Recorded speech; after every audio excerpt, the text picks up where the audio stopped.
नमस्कार, मी सुप्रिया तोडकर, वसुंधरा शक्ती news channel मध्ये आपले सहर्ष स्वागत। पाहूया आजच्या ठळक बातम्या। वंचित ओबीसी बहुजन हक्क परिषदेस नागरिकांनी मोठ्या संख्येने सहभागी व्हावे। बालाजी शिंदे।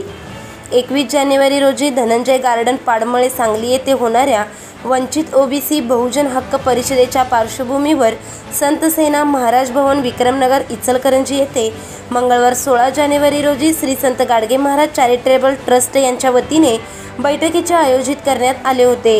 या बैठकीला राष्ट्रीय ओबीसी नेते बालाजीराव शिंदे उपस्थित होते।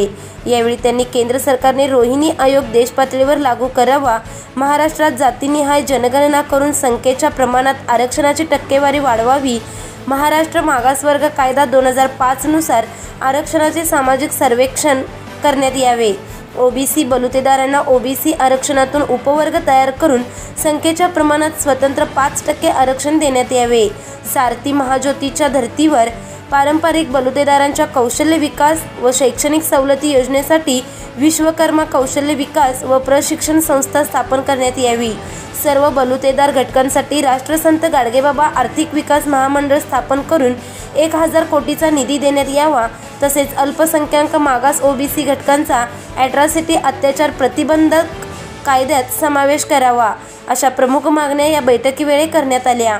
या बैठकीचे आयोजन श्री संत गाडगे महाराज चॅरिटेबल ट्रस्टचे अध्यक्ष आनंदराव शिंदे व कार्याध्यक्ष दत्तात्रय जाधव यांनी केले होते। या बैठकीला नाभिक समाज, सोनार समाज, लाहोर समाज, लोहार समाज यासह वंचित ओबीसी घटकातील प्रमुख पदाधिकारी व कार्यकर्ते मोठ्या संख्येने उपस्थित होते।